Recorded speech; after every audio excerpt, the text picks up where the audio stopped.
మన తండ్రి అయిన దేవుని నుండి ప్రభు అయిన యేసుక్రీస్తు నుండి కృపయు సమాధానము మీకు కలుగును గాక. అయితే సంగమా కూర్చోనండి. చిన్న ప్రార్థన చేసుకొని ధ్యానంలో ముందుకు సాగుతాం. ప్రార్థన. అత్యంత ప్రేమ, కృప, కనికరము కలిగినటువంటి మా ప్రియ పరలోకపు ప్రభువా, మా దేవా, మరి ఒకసారి సంఘమును మీరెంతగానో ప్రేమించారు. నీ కృపకు పాత్రులుగా చేసి అనేకుల కంటే శ్రేష్ఠులుగా ఈ దినములకు సజీవులుగాను ఆరోగ్యంతోనూ నీతో సహవాసము చేయడానికి నీ పరిశుద్ధ స్థలము, నీ సన్నిధిలో అవకాశం కూడా దయచేశారు. అయ్యా, మేమైతే సద్వినియోగం చేసుకునొచ్చు ఎంతవరకు నిన్ను స్తుతించి ఆరాధించి ఘనపరిచి మహిమపరిచి ఉన్నాము తండ్రి. అయ్యా, మీరు మాతో మాట్లాడే సమయము ఒక్కసారి సమస్తము మీద మీ ఆధిపత్యం అధ్యక్షత వహించండి. నీ సేవకులను నన్ను నీ చాటున మరుగు చేసుకోండి. బలహీనులను బలపరచండి. శక్తినివ్వండి, బలమునివ్వండి. చక్కని వాక్చాతుర్యముతో పాటుగా వివేచన, జ్ఞానము, సమయస్ఫూర్తితో పాటుగా పరిశుద్ధాత్మ నింపుదల, ప్రోత్సాహము, నడిపింపు కూడా నా యందు ఉంచి ప్రభువా, నన్ను మీరు వాడుకుంటూ మీరే మహిమ పొందుకోనండి. అదే విధముగా నీ బిడ్డలు కూడా నీ మాటలు వినే ఆసక్తి, శ్రద్ధ వారిలో ఉంచండి. వినగలిగే చెవులు, గ్రహింపు చేసుకునే మనస్సు, ఆ ప్రకారము జీవించండి స్వభావము వారికి దయచేయండి. తద్వారా క్రిస్మస్ ఆనందము, సంతోషముతో పాటుగా ఇదిగో రెండవ మారుడు రాబోతున్నప్పటికీ సిద్ధపడి ఉండే అనే నడిపింపు జీవితాలు ఇదిగో ఈ వాక్యము ద్వారా వారికి అనుగ్రహం చూపించమని యేసు ఘనమైన నామములో ఈ ప్రార్థనను అడిగి వేడుకుంటున్నాము తండ్రి. ఆమేన్. త్రియేక దేవునికి మొదటిగా వందనాలు తెలియపరుస్తున్నాను. మనందరినీ కూడా సజీవులుగా ఉంచినందుకు, మరి కుమారు అడ్వాన్స్ స్టేజ్లో వాక్యమును చెప్పే మరి యొక్క అవకాశం దేవుడు నాకు అనుగ్రహించినందుకు సంతోషముతో హృదయపూర్వకంగా దేవునికి వందనాలు తెలియపరుస్తున్నా. నా తోటి సేవకులకు ప్రత్యేకమైన వందనాలు. మీరందరూ కూడా దేవుని యొక్క సంఘములో ఆయన ఈ లోకానికి వస్తూ రక్షణ అందించినటువంటి ఆ రక్షణ భాగ్యము మీరు అలంకరించుకొని రక్షణ సైన్యము వలె రక్షణ అనే శస్త్రాలను ధరించుకున్న వారిగా ముందుకు సాగుతున్నటువంటి రక్షణ పొందిన ప్రతి ఒక్కరికి కూడా ప్రభు పేరిట నిండు వందనాలు తెలియపరుస్తూ అడ్వాంట్ కాలపు శుభాలు కూడా మీకు తెలియపరుస్తున్నా. అందరూ బాగున్నారా? బాగానే ఉన్నారో అని నా భావన. ఎందుకంటే దేవుని కృప. ఈ దినము చదువుబడినటువంటి ధ్యానం నిమిత్తమైనటువంటి లేఖన భాగాలు. ప్రవక్త మీకా ఒక పల్లెటూరు నుండి వచ్చినటువంటి, పల్లెటూరు కుటుంబం నుండి వచ్చినటువంటి ఒక వ్యక్తి రాజవంశీకులను, అధికారులను, గొప్పవారిని ప్రశ్నించడానికి దేవుని చేత పిలువబడినటువంటి వాడు, పంపబడినటువంటి వాడు ఈ ప్రవక్త. ఈ ప్రవక్త ప్రవచించినటువంటి ఆ గ్రంథంలో 4వ అధ్యాయము మొదటి నుంచి 7 వచనాల గల లేఖనం మనకి ఇవ్వడం జరిగింది. రెండవది పత్రికా పాఠ్యభాగముగా అపోస్తలుడు పౌలు భక్తులు రాసినటువంటి రోమీయులకు రాసిన పత్రికలో 2వ అధ్యాయము మొదటి వచనం ప్రారంభము 16 వచనాలు మనం చదువుకున్నాం. ఇక పరిశుద్ధ సువార్త ప్రారంభము లూకా సువార్త మొదటి అధ్యాయము 26వ వచనము ప్రారంభము 36 ముగింపు.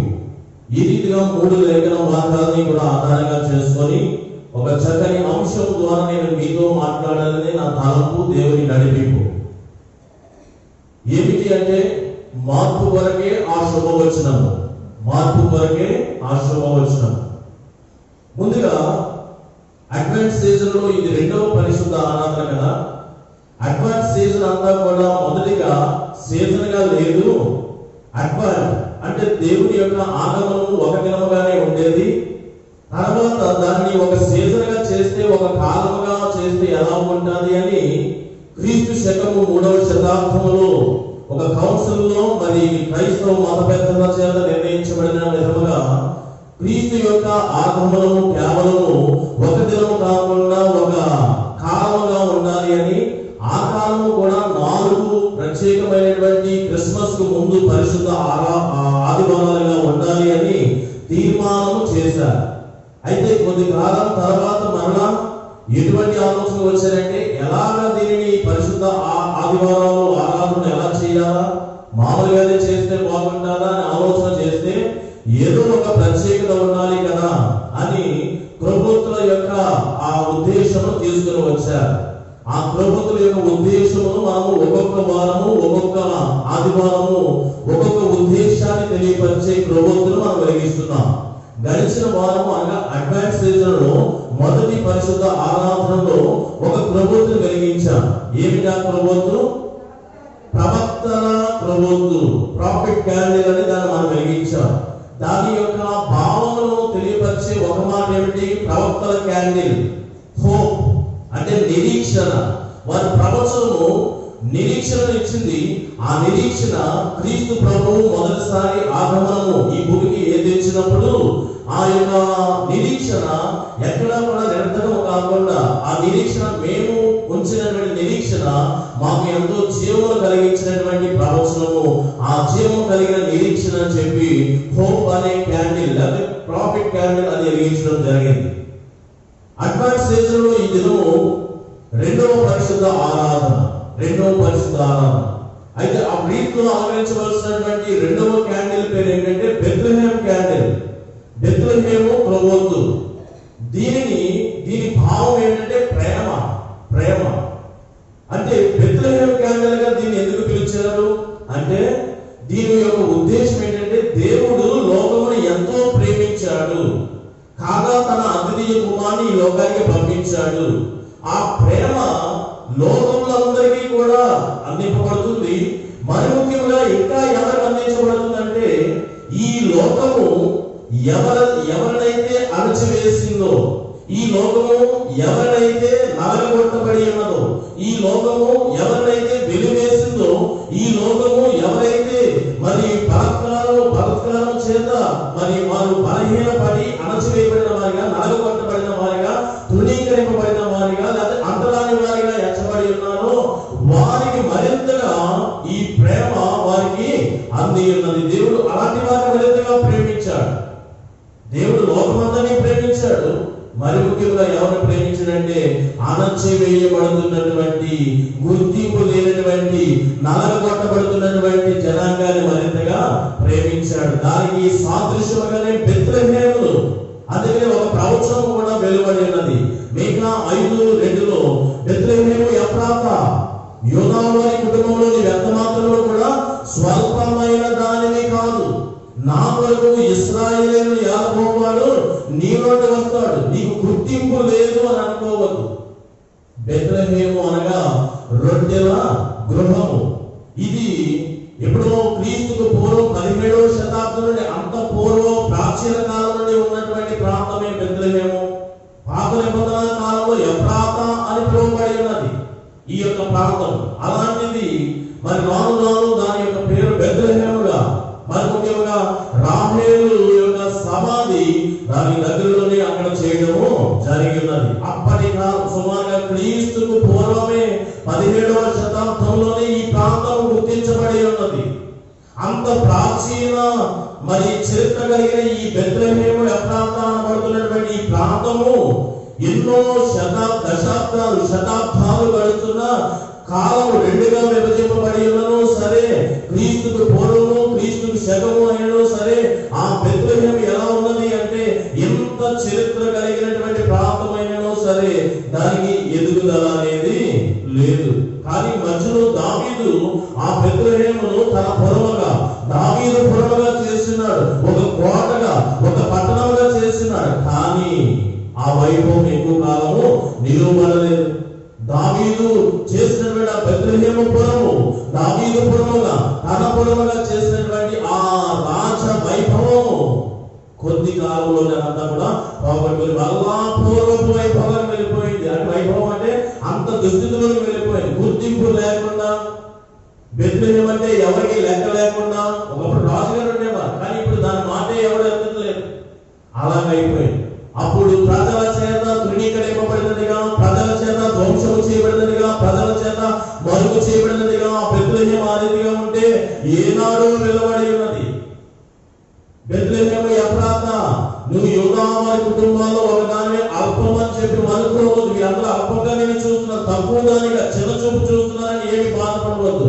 నా కొరకు ఇశ్రాయేలు అందరినీ కూడా ఏలబోవాడు, నీలో నుండి వస్తాడు అని చెప్పి అణచివేయబడిన, మరుగు చేయబడిన, విడిచిపెట్టబడిన, ఎన్నిక లేని దానిగా చేయబడిన ఆ బెత్లెహేమును చూచి ఒక ప్రవచనం కేవలము అణచివేత ఎక్కడ ఉన్నదో మనుషులకే కాదు ప్రాంతాలకి కూడా వర్తిస్తారు. బెత్లెహేము అలాగా అణచివేతకు గురి అయినది కాబట్టి, మరుగు చేయబడినది కాబట్టి ఈ దినము మనము ఆ ఉద్దేశాన్ని వెల్లడిపరిచే క్యాండిల్, బెత్లెహేము క్యాండిల్ మనము వెలిగించడం జరిగింది.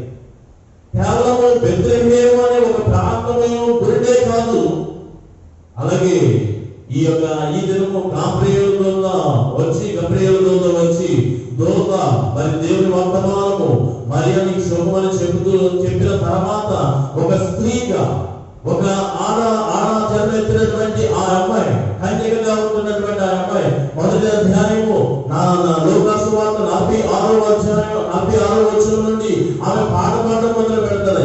ఆ పాటలో ఏంటంటే సర్వోన్నతుడు ఈ దీనురాలిని కటాక్షించెను అనే ఆ పదాలు మాట్లాడుతూ సింహాసనము మీద నుండి బలవంతులను పడద్రోసి దీనులను పైకెత్తుతా ఆకలి కలిగిన వారిని మంచి పదార్థములతో తృప్తిపరిచి తర్వాత ఏం చేస్తాడంట, ధనవంతులను వట్టి చేతులతో ఆయన పంపివేస్తాడు. అక్కడ ఆమె వెల్లడిపరిచింది ఏంటంటే దూత వచ్చి వర్తమానం అందించిన తర్వాత జరిగిన సంఘటన ఇదంతా కూడా. అప్పుడు ఆమె ఆనందంలో మనకు తెలియదు. అప్పటి వరకు ఆమె నోటిలో నవ్వు లేదు. ఆ మరియ యొక్క జీవితంలో నవ్వేలేదు. మరియే కాదండి, ఆ యొక్క స్త్రీ పుట్టిన వారందరిలో కూడా అప్పటిలో స్త్రీ జన్మ ఎత్తితే అది ఒక పెద్ద శాపంగా భావించేవారు. యూదులు పురుషులు ప్రార్థన చేస్తారంటే వారి మెయిన్ టాపిక్ ఏంటంటే కృతజ్ఞతాస్తుతులు. అన్ని ఎన్నో వచనాలు చెప్తా ఉంటారు. అన్ని వచనాల్లో ఒకటి కామన్ గా చెప్పేది ఏమిటంటే, దేవా స్త్రీగా నన్ను జన్మింప చెయ్యలేనందుకు నీకు కృతజ్ఞతాస్తుతులు అని తెలియపరుస్తారు. అంటే స్త్రీ జన్మ ఒక నీచమైనది గాను, స్త్రీ జన్మ ఒక అణచివేతకు గురి అయిన విధానాన్ని మనం గుర్తు చేసుకోవాలి. స్త్రీకి గుర్తింపు లేనటువంటి విధానాన్ని నేను నీకు తెలియపరుస్తున్నా. అయితే ఈ శుభవచనం ఏమిటంటే చక్కగా ఒక చక్కని మార్పు కొరకే ఈ శుభవచనం. బెత్లెహేము నీకు మార్పు తేవడానికే ఈ శుభవచనం. స్త్రీలారా మీ యొక్క మరుగు చేయబడిన, లేకపోతే యెషయా ప్రవచించినట్లుగా 9వ అధ్యాయం 2వ వచనంలో యెషయా గ్రంథము చీకటిలో నడుచు జనులు గొప్ప వెలుగును చూస్తారు, మరణ ఛాయ గల దేశ నివాసుల మీద వెలుగు ప్రకాశించున్నది. చీకటి జీవితాలు స్త్రీలారా, మీ స్త్రీ జాతీయులు కూడా ఇదిగో ఈ మొదటి ఆగమనంలో ఏమైందంటే కొంచెం వెలుగులోకి రావడం జరిగింది. అణచివేతకు గురైన స్త్రీలారా, మరుగు చేయబడినటువంటి స్త్రీలారా, ఒక రహస్యతలలో ఉంచబడిన స్త్రీలారా, ఈ శుభవచనం ఏంటంటే మీ జీవితాలలో మార్పు. ఈ మార్పు ఏంటంటే ఈ శుభవచనము మార్పు కొరకే ఈ దినాన ధ్యాన అంశం. కేవలము ప్రాంతానికే కాదు, బెత్లెహేము ప్రాంతానికే కాదు, స్త్రీ జాతంతరికి కూడా మార్పు తీసుకుని రావడానికి శుభవచనము. అంత మాత్రమే కాదు, ఒక జనాంగం అందరికీ కూడా మార్పే. అలనాడు సమరయులను అడ్డరాని వారిగా పాపులుగా చూసేవారు. వారిని ఉంది ఒక జనమును కూడా మార్పు చేయడానికే ఈ యొక్క ఆగమనం, మొదటి ఆగమనం ఈ శుభవచనం. ఒకవేళ అలనాడు సమరయులను పిలుచుకుంటే మన భారతదేశంలో ఉన్నత కులములు లేనటువంటి తక్కువ కులములు, ఒకలాగా చెప్పాలంటే తక్కువ కులములు అనేకంటే దళితులు ఒక కాలంలో తృణీకరించబడిన వారిగా, అడ్డరాని వారిగా, ఈ లోకంలో ధనికంగా ఉన్నతమైనటువంటి వర్గాల చేత ఆదిగా చూడబడినటువంటి వారిలో మార్పు తీసుకుని రావడానికి ఈ శుభవచనము. మార్పు కొరకైనటువంటి శుభవచనం. బెత్లెహేము ఏమి ఫీల్ అవ్వదు. స్త్రీ పుట్టినందుకు స్త్రీలారా ఏమి ఫీల్ అవ్వదు. సమరయులారా మీరు ఫీల్ అవ్వదు. ఇప్పుడు దళితులారా మీరు కూడా ఫీల్ అవ్వదు. వీరే కాదు, జనములే కాదు, జాతులే కాదు, ప్రాంతములే కాదు, వ్యక్తులే కాదు, ఎవరైనాను ఎవరి చేతైనాను అణచివేయబడుతుంటే, ఎవరి చేతనైనాను సరే మరి త్రొక్కు వేయబడుతూ ఉంటే అతి వారి వరకే దేవుడు రెండవ క్యాండిల్ బెత్లెహేము క్యాండిల్ అణచివేయబడుతున్నావా? నీ గురిండే. దాని అర్థాన్ని ఒక్కసారి దేవుడు నేను ప్రేమిస్తున్నాడు. లవ్ దాని పేరు. ఆ రెండవ క్యాండిల్ బెత్లెహేము క్యాండిల్ దాని ఉద్దేశం ఏంటంటే దేవుడు ప్రేమిస్తున్నాడు, మిమ్మల్ని ఎక్కువగా ప్రేమిస్తున్నాడు, మీలో మార్పు తీసుకుని రావడానికి మిమ్మల్ని ప్రేమిస్తున్నాడు. అదే ప్రవక్త ప్రవచించాడు కదా, యెషయా గ్రంథము 61వ అధ్యాయము 1-2 వచనాలు. ప్రభువు యెహోవా ఆత్మ నా మీద ఉన్నది. పేదలకు సువార్త, లేకపోతే మనం లూకా సువార్త 4వ అధ్యాయము 17వ వచనము ప్రారంభిస్తే నజరేతు ప్రణాళికని మనం తెలుసుకుంటా ఉంటాం. అక్కడ ప్రభువు ఆత్మ నా మీద ఉన్నది. చదవండి, లూకా సువార్త 4వ అధ్యాయము 17వ వచనము ప్రారంభము. 17 ప్రారంభించు. ఇవ్వబడింది. ఆయన గ్రంథము విప్పగా ప్రభు ఆత్మ నా మీద ఉన్నది. పేదలకు సువార్త ప్రకటించుటకు ఆయన నన్ను అభిషేకించెను. చెరలో ఉన్న వారికి విడుదల, గుడ్డి వారికి చూపును, కలుగని ప్రకటించి చూడమ నలిగిపోతున్న వారు దీనులు, అణచివేయబడుతున్న వారికి విడుదల ఇవ్వడానికి ఆయన నన్ను పంపి ఉన్నాడు. ప్రభు హితవస్త్రం పంపడానికి నన్ను పంపి ఉన్నాడు. ఎందుకు పంపబడ్డాడు? పరలోకపు తండ్రి చేత ఆయనను ఎందుకు అభిషేకించాడు? ఆయనను ఎందుకు పంపాడంటే నలగగొట్టబడుతున్న ఈ సమాజము చేత అణచివేతకు గురి అయినటువంటి వారి జీవితంలో మార్పు తీసుకుని రావడానికి ఆయన నన్ను పంపి ఉన్నాడు. ప్రవచనం ఎప్పుడో విడుదలైంది. ప్రవచనం నెరవేరుగా ఈయన వచ్చి ఈయన చేతికి యెషయా గ్రంథం ఇవ్వగా ఆయన కూడా అదే తీసి చదవడం మనం చూడాలి. అంత మాత్రమే కాదు, బైబిల్ తీయండి. పౌలు రాసినటువంటి కొరింథీ సంఘానికి రాసిన మొదటి పత్రిక 26వ మొదటి అధ్యాయం, మొదటి కొరింథీ పత్రిక 1వ అధ్యాయము 26వ వచనము ప్రారంభం. సహోదరులారా, మిమ్మల్ని పిలిచిన పిలుపును చూడండి. మీలో లోకరీతి అయినటువంటి విషయంగా చూస్తే ఘనులైనను, జ్ఞానులైనను, గొప్ప వంశం వారైనను మీలో ఎవరినూ కూడా పిలువబడలేదు. మరి ఎవరయ్యా పిలువబడ్డారు అంటే జ్ఞానులను సిగ్గుపరచుట ఎవరికి ఇచ్చాడట? లోకంలో ఉన్న మనమందరూ కూడా వెలివారు జాబితాలో కొద్దిమంది ఉన్నారు మన సంఘంలో. బలమైన వారిని సిగ్గుపరచుటకు బలహీనమైన వారిని ఆయన ఏర్పాటు చేసుకున్నాడు. అలాగే ఎన్నికైనటువంటి వారి ఎన్నికను నిరర్థకము చేయడానికి ఆయన ఎవరు పిలుచుకున్నాడంటే నీచులను, ఎన్నిక లేనటువంటి వారిని ఆయన ఏర్పాటు చేసుకున్నాడు. ఇది అక్కడ ఉంటున్నటువంటి లేఖనం. మొదటి రాక యేసు క్రీస్తు ఆగమనము, ఆ మొదటి ఆగమనము ఎందుకంటే అణచివేయబడుతున్న బెత్లెహేము ఈ క్యాండిల్ ఎందుకంటే అణచివేతకు గురి అయినటువంటి వారు, వెర్రివారు, బలహీనులైనటువంటి వారు, నీచముగా చూడబడినటువంటి వారు, ఎన్నిక లేనటువంటి జనం కొరకే దేవుడు లోకమును ఎంతో ప్రేమిస్తూ అటువంటి వారిని మరింతగా ప్రేమించాడు. అలా ప్రేమిస్తున్నటువంటి ఆ నెరవేర్పులో భాగంగా ఈ దినం మనం సిద్ధపాటు కీర్తన పాడుతున్నాం కదా. వచ్చి గాబ్రియేలు పలికెను మరియా మాచకండి వెంద మొల్కెను శుభమైన ఆ కీర్తన మనం పాడుకుందాం. 106వ కీర్తన ఆంధ్ర క్రైస్తవ కీర్తన పుస్తకం రండి. గాబ్రియేలు దూత పరలోకపు తండ్రి చేత పంపబడిన దానిగా శుభవర్తమానము తీసుకుని వచ్చింది. అక్కడ సుమారుగా అదొక పెద్ద ప్రసంగము. అయితే దానిలో ఎన్ని విషయాలు, సుమారుగా ఒక 15-16 విషయాలు వ్యక్తపరిచింది. వచ్చిన ఆ ఒక్క క్షణంలోనే అన్ని విషయాలు చెప్పింది. వచ్చినంటే ఆ దూత మరియను నజరేతు గలిలయ ప్రాంతంలో, రాష్ట్రంలో నజరేతు ప్రాంతంలో ఉంటున్నటువంటి యోసేపు అనే వ్యక్తికి ప్రదానం చేయబడినటువంటి ఆమెకు ఆ కన్యకు మరి అనే పేరు, ఆ మరియకు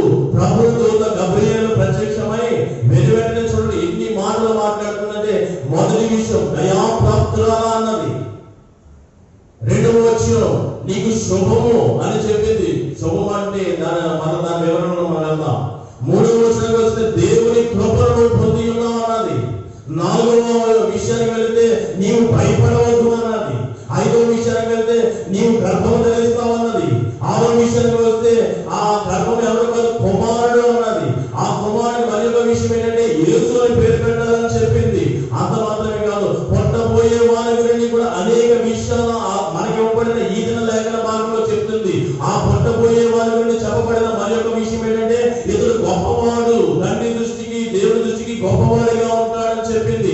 అంత మాత్రమే కాదు, ఆ పుట్టబోయే బిడ్డ గురించి ఇతడు సర్వోన్నతుని కుమారుడని పిలువబడతాడు. అంత మాత్రమే కాదు, ఆ యొక్క పుట్టబోయినటువంటి ఆ బిడ్డ పరిశుద్ధుడు అని చెప్పింది. మరి ఒక మాట కూడా చెప్పింది, ఆయన దేవుడి కుమారుడని కూడా పిలువబడతాడని చెప్పింది.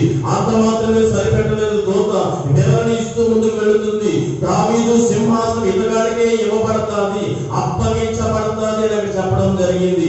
అయితే ఆ దావీదు సింహాసనం మీద కూర్చున్నటువంటి నీ గతంలో రాబోతున్నటువంటి ఈ బిడ్డ యాకోబు వంశస్థులందరినీ కూడా యుగ యుగమును ఏలుతాడన్న చెప్పింది. మరి ఒక ఫైనల్ గా మరి ఒక మాట చెప్పింది, ఈ సింహాసనం ఈయన రూలింగ్ అసలు అంతే ఆటమే లేదు, చేసుకుంటా వెళ్తానే ఉంటారు అని చెప్పింది. ఇన్ని చెప్పుకుంటా సుమారుగా ఒక 14-15 టాపిక్లు చెప్పుకుంటా వెళ్ళిపోయిన తర్వాత ఆశ్చర్యపడిపోయింది ఎవరు? మరియా. మధ్యలో చిన్న సందేహం వెళ్ళడం వచ్చింది, అయ్యా ఇదంతా ఎలా జరుగుతుంది? నేను పురుషుని ఎరగలేదు కదా, ఎంత చాప్టర్ చెప్పో బాగానే ఉంది, ఇదంతా కూడా నెరవేరంటే ముందు నేను పురుషుని ఎరగలేదు కదా అంటే అప్పుడు మళ్ళా దానికి కూడా ఒకే ఒక ఆన్సర్ ఇచ్చింది, ఏంటంటే పరిశుద్ధాత్మ నీ మీదకి వస్తుంది, సర్వోన్నతుని శక్తి నిన్ను కమ్ముకుంటుంది, అప్పుడు ఈ కార్యం అంతా జరిగిపోతుంది అని చెప్పింది. కొంచెం బలపరచడానికి నీ బంధువుల్లో కొద్దిరోజులు ఉన్నారు కదా, వయసు మళ్ళినటువంటి ఆవిడ కూడా గర్భం ధరించింది, ఇప్పటికే కొంచెం ధైర్యం కలిగింది. ఇలా చెప్పి వెళ్ళిపోయింది. ఈయన మొదటి క్రీస్తు ప్రభు వారు వస్తున్నటువంటి సమయంలో స్త్రీ ఈ మరియా గుర్తింపు లేనిదిగా, ఒక స్త్రీ పుట్టి బాధపడుతున్నటువంటి జాబితాలో ఆ జాతిలో ఉన్నదానిగా, వెంటనే ఇలా చదివినిపించారు కదా, అదే అధ్యాయం 46 నుంచి ఒకసారి స్త్రీ జాతిని ఈ దీనులు స్త్రీలందరూ దీనస్థితిలో నీవు కటాక్షించావయ్యా, నీవు సింహాసనం మీద కూర్చొని ఏలుబడి చేసి మమ్మల్ని అడిచే ఆ స్థితిలో నువ్వేం చేస్తున్నావు? ఆ బలత్కారులను ఆ సింహాసనం నువ్వు త్రోసివేస్తున్నావు. స్త్రీ జన్మెత్తినకు మమ్మల్ని ఒకసారి బలపరచడానికి నువ్వు వచ్చావయ్యా, మార్పు కొరగైన శుభవచనం వినిపించాలని చెప్పి ఎంతో ఆనందంతో మరియా అక్కడ స్తుతి గీతం పాఠం చూస్తూ ఉంటాం.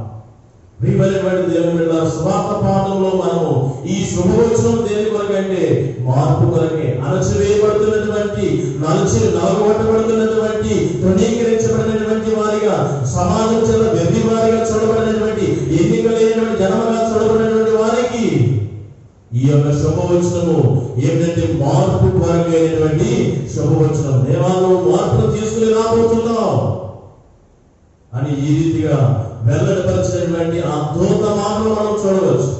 అదే ఇక్కడ మనకి పత్రిక పాఠ్య భాగంలో కూడా మనకి చక్కని మాటలు కనబడుతున్నాయి. ఈ దినము రోమా పత్రిక 2వ అధ్యాయము 1 నుంచి 16 వచనాల లేఖన భాగం ఇవ్వబడితే దానిలో చూడండి, ఆ యొక్క ప్రేమ చూసారా? మనకి బైబిల్ గ్రంథంలో ఒక చక్కని మాట ఉన్నారు కదా, ఆజ్ఞలు యేసు ప్రభువు వారు వచ్చి ఏం చేశాడు? 10 ఆజ్ఞలకు వస్తా 2 ఆజ్ఞలుగా చేశాడు. నీ పూర్ణ హృదయముతో మాట్లాడండి, నీ పూర్ణాత్మతో, నీ పూర్ణ బలముతో, నీ పూర్ణ శక్తితో నీ దేవుడైన యెహోవాని ప్రేమించు. ఇది పక్కన పెడతాం. 2వ ఆజ్ఞ ఏం చేశాడు? నిన్ను వలే ప్రేమించట్లేదు కాబట్టి చెప్పట్లేదు, ప్రేమించేవారిని గట్టిగానే చెప్తాను. 2వ ఆజ్ఞ ఏమిటి? నిన్ను వలే. ఏదో బలవంతం చేస్తూ నేనేదో బలవంతం చేస్తూ చెప్తున్నట్లుగా ఉన్నది లేదు, మనసారా చెప్పండి. నిన్ను వలే నీ పొరుగు వారిని ప్రేమించాలన్నదే 2వ ఆజ్ఞ. అయితే ఇక్కడ చెప్పబడింది ఏంటంటే లోకము ప్రేమించడం మానేసి బలత్కారులతో, ధనవంతులతో, అధికారులతో, స్వార్థపరులతో, దుర్నీతి పరులతో, అవినీతి పరులతో నిండిపోయి అనేక జనము, జాతులు, ప్రాంతాలు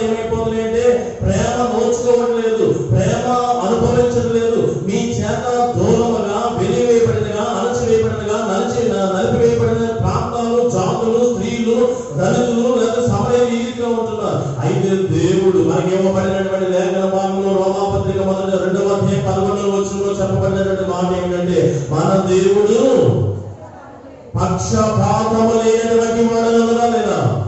మన దేవుడు పక్షపాతి కాదు. ధనవంతులు ఒక జీవితము జీవించాలన్న ఆయన ఆశ కాదు. కొన్ని జాతులు అణచివేతపడి ఆ బానిసలే జీవించాలని ఆయన ఆశ కాదు. మన దేవుడు పక్షపాతి కాదు. ఆయన ఏమంటున్నాడంటే, ఇలాంటి లోకములోనికి ప్రేమ ఏమిటి? ఎంత ఒక జాతులు ఒక ప్రాంతాలు హెచ్చుగా ఉంటే కొన్ని జాతులు కొంతమంది మనుషులు కొన్ని ప్రాంతాలు తగ్గిపోయినాయేంటి? లేదు లేదు, నేను అసలు పక్షపాతి కాదు, అందరూ నా దృష్టిలో సమానులే.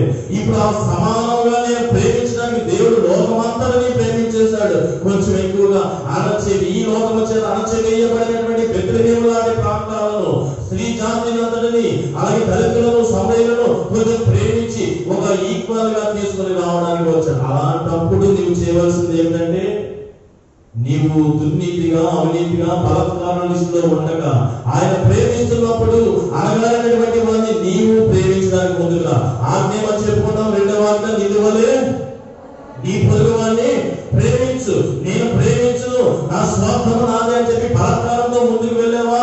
ఈ దిన పత్రికా పాఠశాల నీతో మాట్లాడుతుంది. లేదు, దేవుడు తన కుమారుడు ద్వారా ఈ అణచివేయబడిన వారిని ప్రేమిస్తున్నప్పుడు ఆ ప్రేమలో నేను కూడా పాలిభాగస్తుడిగా ఉంటాను, పాలిభాగస్తురాలుగా ఉంటాను అని ఎవరైనా ముందుకు వస్తే వారికి ఇచ్చలాచుకుంటానని ఇదే లేఖన భాగం చెప్పింది. ఇది 4వ వచనంలో చెప్పబడినటువంటి మాట ఏమిటంటే, ఈ రోమపత్రిక 2వ అధ్యాయం ఈ దినం ఇవ్వబడిన లేఖన భాగంలో 4వ వచనం ప్రారంభిస్తాడు. ఏమంటారంటే, దేవుడు మనలను ప్రేరేపిస్తున్నాడు. ఆయన ఒక అనుగ్రహము చూపించి ఉన్నాడు. ఏమిటి అనుగ్రహం అంటే, నీవు మనసు మార్చుకోవడానికి ప్రేరణ కలుగు చేస్తున్నాడు. ఇంతవరకు నీ మనసు ఎలా ఉన్నదంటే, అణచివేయాలి, బలత్కారం చేయాలి, స్వార్థంగా ఉండాలి అని లోకులందరూ కూడా ఎలా ఉంటే, ఇప్పుడు ఒక అవకాశం ఇస్తున్నాడు. అవకాశం అనుగ్రహము చూపెడుతున్నాడు. ఈ అవకాశం అనుగ్రహంగా వస్తున్నప్పుడు సద్వినియోగం చేసుకొని నీవు కాఠిన్యము మాని, హృదయ కాఠిన్యత మాని ఒక్కసారి మారగలిగితే మంచిదే. ఆ మాట నిలబడుతున్నాయా సంగమా? అందరినీ కూడా సమాన భావంతో ప్రేమించాలి. అందరూ సమంగా ఉండాలి. హెచ్చు తగ్గులు అనేవి ఉండకూడదు. అందుకే ఆయన మొదటి రాక వచ్చాడు. ఇది నా పత్రికా పాఠశాలలో ఆయన వెల్లడిస్తున్న ప్రేమకు మనము కూడా ఆయనతో పాటుగా పాలిభాగస్తులు అవ్వడానికి ఒక్క అనుగ్రహ అవకాశం ఇస్తున్నాడు. ఈ అనుగ్రహ అవకాశమును నీవు ఎలాగంటే, ఆయన అనుగ్రహ ఐశ్వర్యమును, ఆయన దీర్ఘశాంతమును, ఆయన సమాధానమును నీవు ధృవీకరిస్తావా, లేకపోతే యాక్సెప్ట్ చేస్తావా, స్వీకరిస్తావా? ఇప్పుడు చక్కని అవకాశం ఇచ్చాడు. ఇంతవరకు విభేదాలతో ఉన్నామేమో. ఒకరి ఎడల తృణీకార స్వభావం ఉందా లేదా మీకు? ఒకరి ఎడల అణచి ఈ వీడు మా అప్పుడే నిన్నగా మనం ఉద్యోగం సంపాదించి మాతో పాటుగా జీవించే ఇలాంటి వేరియేషన్ చూపించి ఆ వైఖరి చూసారా?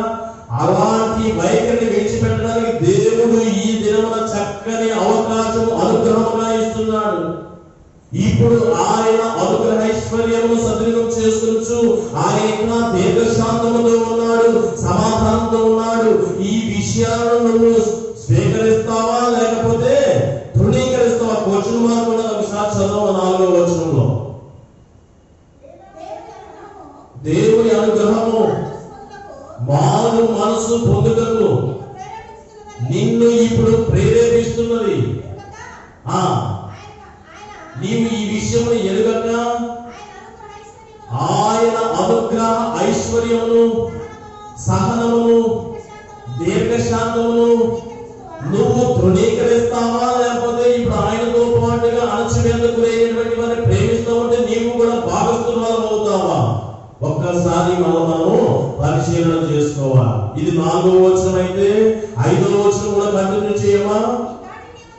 ఇదిగో నీవు ఒకవేళ క్రీస్తు మొదటి ఆగమనంలో వచ్చి అణచివేతకు గురైనటువంటి వారికి ప్రేమిస్తున్నప్పుడు నీవు ప్రేమించకుండా ఇంకా నీ హృదయము కఠినముగా చేసుకొని ఆ రీతిగా ఉంటే చదవమా? నీవు ఇలాగే కఠినంగా మార్పు చెందకుండా ఉంటే ఏమైందంటే, ఉగ్రత దినమందు అంటే ప్రభు యొక్క న్యాయమును తీర్పును వెల్ల నీవుగానే దేవుని ఉగ్రతను ఏం చేసుకుంటున్నావు? సమకూర్చుకుంటున్నావు అన్నమాట. ఉగ్రత కావాలని దేవుని ఉగ్రత మనమే సమకూర్చుకుంటున్నాం. దేవుడు అందరూ సమానంగా ఉంచాలని అణచివేయబడుతున్న వారికి బెత్లెహేము కృప అంటే ప్రేమను అందించడానికి వచ్చాడు.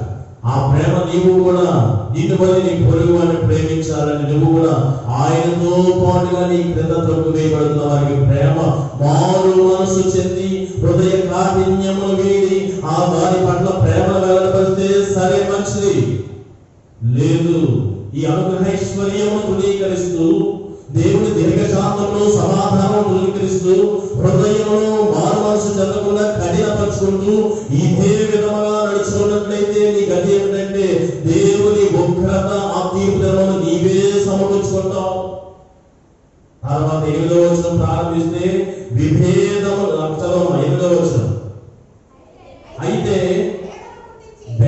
ఇంకనూ నువ్వు హృదయ కాఠిన్యముతోనే ఉంటూ ప్రేమించగా ఈ యొక్క వర్గ విభేదాలు ధనిక పేద కుల లేకపోతే ఇలాంటివన్నీ కూడా తీసుకువస్తూ సమాన భావం లేకుండా వేరియేషన్స్ చూపిస్తూ ఈ యొక్క విభేదాలు మరి నువ్వు రెచ్చగొడుతూ సత్యమును మరి నువ్వు స్వీకరించగా నువ్వు దుర్నీతికి లోపడుతూ నువ్వు దుష్కార్యములు చేస్తున్న ఎడల అక్కడ చెప్పబడినటువంటి మాటలు ఏమిటంటే నువ్వు సత్యములకు లోపడక నువ్వు దుర్నీతికి లోపడుతూ దుష్కార్యములు చేయబడితే శ్రమయు వేదనయు దేవుని ఉగ్రత దేవుని రౌద్రము నీవు చూడవలసి వస్తా.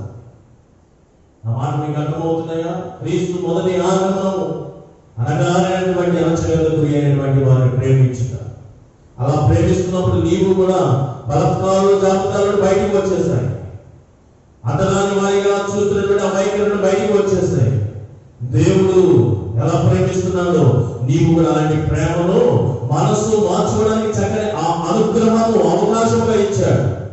ఒకవేళ నువ్వు అలాగే ఇప్పుడు మనసు మార్చుకున్నట్లయితే ప్రతి వానికి వాని క్రియల చొప్పున ప్రతిఫలం ఇచ్చిన దినము 6వ వాక్యము అని మాట్లాడుతుంది 6వ వచనంలో.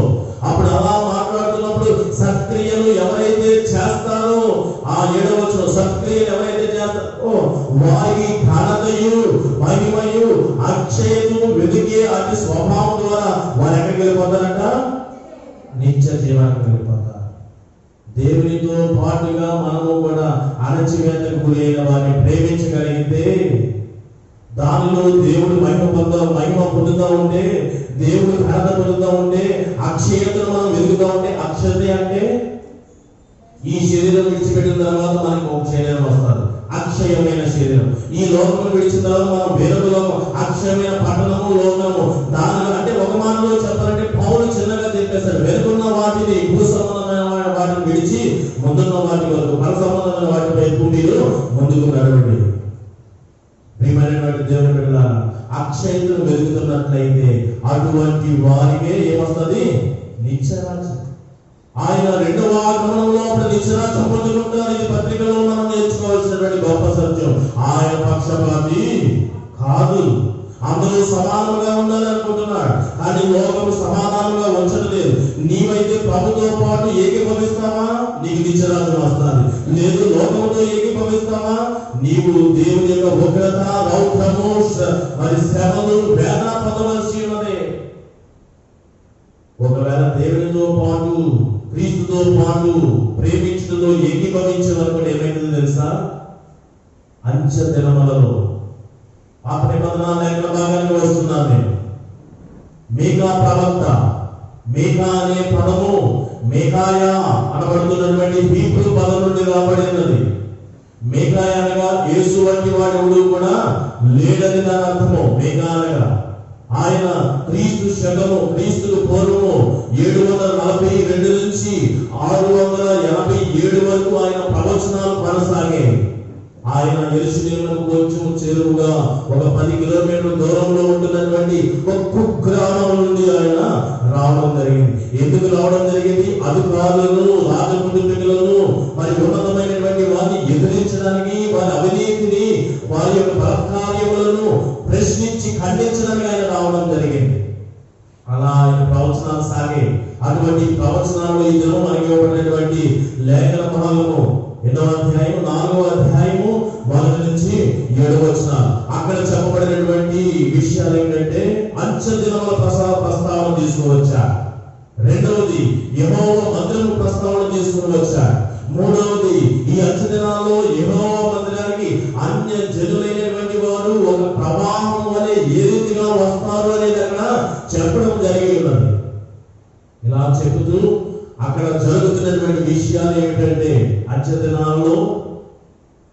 ప్రజలందరూ కూడా యెహోవా మందిరానికి ప్రవాహం వలె వస్తారు అని తెలియపరుస్తూ, ఇదిగో సియోను పర్వతము, సియోనులో ధర్మశాస్త్రమును, యెహోవా పర్వతము మీద దేవుని యొక్క యెరూషలేము పర్వతం మీద యెహోవా వాక్కు వినబడుచున్నవి. అయితే అక్కడ ఏం జరుగుతుందంటే దేవుడు ఆయన త్రోవలను బోధిస్తున్నాడు. ఇదిగో రండి, మనము యాకోబు దేవుని మందిరములకు వెళుదాము రండి అని చెప్పి జనులందరూ కూడా అనుకొని అక్కడికి వెళితే దేవుడు తన మార్గాన్ని బయలుపరుస్తున్నాడు. మనము మన యొక్క మార్గములను విడిచి, మన మార్గములను విడిచి అంటే ఇంతవరకు కొంతమంది కొన్ని జాతుల మీద, కొంతమంది వ్యక్తుల మీద, కొన్ని ప్రాంతాల మీద అణచివేత ద్వారంతో మనము తిరిగాము కదా, జీవించాము కదా. ఆ మార్గములను విడిచి యెహోవా బోధిస్తున్నటువంటి తన మార్గములు, తన మార్గం అంటే ఆయన పక్షపాతి కాదు, అందరూ సమానంగా ఉండాలని ప్రేమించే మార్గంలో మనం నడుచుకుంటున్నామని చెప్పి అనేక మంది జనులు ప్రవాహములాగా యెహోవా మందిరం, యాకోబు మందిరంలోకి వస్తారు. అప్పుడు ఆయన ఈ అన్యజనులందరికీ కూడా ఏమైందంటే మధ్యవర్తిగా ఉంటాడు. పరలోకపు తండ్రి ఎదుట మధ్యవర్తిగా ఉండి దూరంలో ఉంటున్న అన్యజనులైన బలవంతులకు ఆయన ఏం చేస్తుంటే న్యాయం తీరుస్తారని వచ్చిన మనకు రాయబడి ఉన్నది. అలా చెబుతూ ఏమంటున్నాడంటే, ఎవరైతే క్రీస్తు మొదటి ఆగమన సందర్భంలో, క్రీస్తు మొదటి ఆగమనం వచ్చినప్పుడు ఏం చేశాడు? అణచివేత గురి అయిన వారందరినీ కూడా ప్రేమించాడు కదా, వారిని బలపరిచాడు కదా. నీవు కూడా ఏకీభవిస్తే అలా ఏకీభవించడానికి ప్రజలందరూ కూడా ఒక జల ప్రవాహంలాగా వచ్చారు ఆయన దగ్గరికి. అలా ఎంతమంది అయితే వస్తారో అంచె దినములలో వారి ఎడల జరిగే కార్యాలు అక్కడ రాయబడి ఉన్నవి. ఏమిటంటే ఆ జనములకు యుద్ధ వాతావరణం ఉండదు. అంచె దినములలో ఎవరైతే క్రీస్తు ప్రభు మొదటి ఆగమనం ద్వారా అనగారిన ప్రజలను ప్రేమిస్తున్న క్రమంలో ఇప్పుడు నువ్వు యాక్సెప్ట్ చేసి ఆయనతో పాటుగా లోకములో అణచివేతకు గురి అయినటువంటి వారిని ప్రేమిస్తే అంచె దినములలో నీ ఎదుట ఆయన చేయబోయే కార్యాలు ఏంటంటే నీ ముందు యుద్ధ వాతావరణం ఉండదు. అంటే అక్కడ వివరణ ఉన్నది ఏమిటంటే, ఇదిగో ఖడ్గములన్నీ కూడా ఎలా చేయబడతాయంట? నాగటి నప్పుల వలె చేయబడతాయి. ఈదులన్నీ కూడా ఎలా చేయబడతాయంట? మచ్చు కత్తుల వలె సాగబడతాయి. జనములు ఒక జనం మరి ఒక జనం మీదకి ఖడ్గము ఎత్తక ముందును యుద్ధము నేర్చుకోవడానికి జనులు ఆసక్తి చూపరు. ఇవన్నీ కూడా అక్కడ చెబుతున్న మాట. అక్కడ అన్ని ప్రజలు కూడా వారి వారి దైవముల నామ స్మరణ జరుగుతామంటే మనమైతే ఏం చేస్తాం? ఇలాగ దేవుడు అనగానే ప్రజలు ప్రేమించినటువంటి ఈ పావులకు వచ్చిన వారందరూ కూడా యెహోవా నామ స్మరణ చేయదు మనం అందరూ కూడా. అప్పుడు ఏమైతుందంటే అంచె దినాలలో కుంటి వారందరూ కూడా సమకూర్చబడదు. కుంటి వారు అంటే ఇక్కడ అంగవైకల్యం అని కాదు, సమాజము చేత ఏదో ఒక విషయంలో చిన్న చూపు చూడబడినటువంటి వారందరినీ కూడా సమకూరుతాడు. ఆ దినాన సమకూర్చి వారి శాసనంగా ఉంచుతాడు. ఈ సమాజం చేత ఎవరైతే బయటికి వెలివేయబడతారో, త్రోసివేయబడతారో, నెట్టివేయబడతారో, చదవమా 7వ వచనం చదువు. ఆ ప్రతి వారిని శాసనముగాను జ్ఞాపకంగా చదవమా. దూరమునకు వెళ్ళగొట్టబడిన, అంటే ఇది వరకు దళితులు ఎక్కడ జీవించేవారు? దళితులు ఎక్కడ జీవించేవారు? మాట్లాడాలి సంగమా. దళితులు ఎక్కడ జీవించేవారు? ఊరి బయట. సమరయులు ఎక్కడ జీవించేవారు? యూదులు వెళ్ళి సమరయుల పట్టణాల్లో ఉండేవారా? లేదు లేదు. ఒకవేళ స్త్రీ ఒక భర్త చనిపోతే ఆమె విషయంలో సమాజం ఎలాగా వ్యవహరిస్తుంది? ఇలాగ వివిధ కారణముల చేత స్త్రీల జాతులను, అణచివేయబడిన ప్రాంతాలను, ఇలాంటి వివిధ విషయాలతో కుంటిగా చూపెట్టబడుతున్నటువంటి ఈ సమాజం ఆ యొక్క కుంటితనంగా ఉన్న వారందరినీ కూడా దేవుడు ఏం చేస్తాడట? సమకూరుస్తాడు. శాసనగా వారినే తీసుకుంటాడు మిగిలిన జనముగా. అయితే ఈ సమాజం చేత వెళ్ళగొట్టబడిన వారిని, త్రోసివేయబడిన వారిని, అణచివేయబడిన వారిని, నలిపివేయబడిన వారిని ఏం చేస్తాడంటే బలమైన జనముగా ఆయన చేసి సియోను కొండ మీద కూర్చొని ఆయన ఏం చేస్తాడంట? రాజుగా వ్యవహరిస్తాడు. రాజుగా వ్యవహరిస్తాడు. దూత ఏమని చెప్పింది? మరి దగ్గరికి వచ్చింది కదా, అతడెన్నబడెను మహాపుడై అని పాటగా కొన్ని వచనాలు ఇక్కడ చదువుకుంటే దూత వచ్చి ఏమి చెప్పిందంటే, దయాప్రాప్తురాలా మొదటి విషయం, నీకు శుభం. రెండవ విషయం, ఇదిగో నీకు దయాపరం, నీకు దేవుని కృప పొందుతుంది. మూడవ విషయం, భయపడము. నాలుగవ విషయం, ఐదవ విషయం, నువ్వు ఖడ్గం ధరిస్తావు. అతగాడు కుమారుని అంటాడు, యేసుని పేరు పెడతాడు. ఆయన గొప్పవాడిగా ఉంటాడు, అలాగే సర్వోన్నత కుమారుడిగా ఉంటాడు, అలాగే పరిశుద్ధుడిగా ఉంటాడు, దేవుని కుమారుడిగా ఉంటాడు. దావీదు సింహాసనం మరలా అతనికి అప్పగించబడతాది. ఆయన యాకోబు సంతతి అంతటినీ కూడా యుగ యుగములు ఆయన ఏలుతాడు. ఆయన సింహాసనానికి ఆటంకము లేదు. అదే ఇక్కడ చెప్పబడి ఉన్నది. ఆయన సీయోను కొండ మీద సింహాసనం మీద రాజుగా ఉండి నిత్యము సదాకాలం ఆయన రాజుగానే పరిపాలన చేస్తాడు. ఇది నెరవేరిందా? నెరవేరబోతున్నదా? ఈ ప్రవచనం నెరవేర్పులోకి ఇంకా రావాల్సినది. అంటే క్రీస్తు ప్రభువు రెండవ ఆగమనం గురించినటువంటి ఆ మాటలు ఈ యొక్క పాత నిబంధన లేఖన భాగం. సువార్త పాఠమేమో మొదటి ఆగమనానికి సంబంధించింది,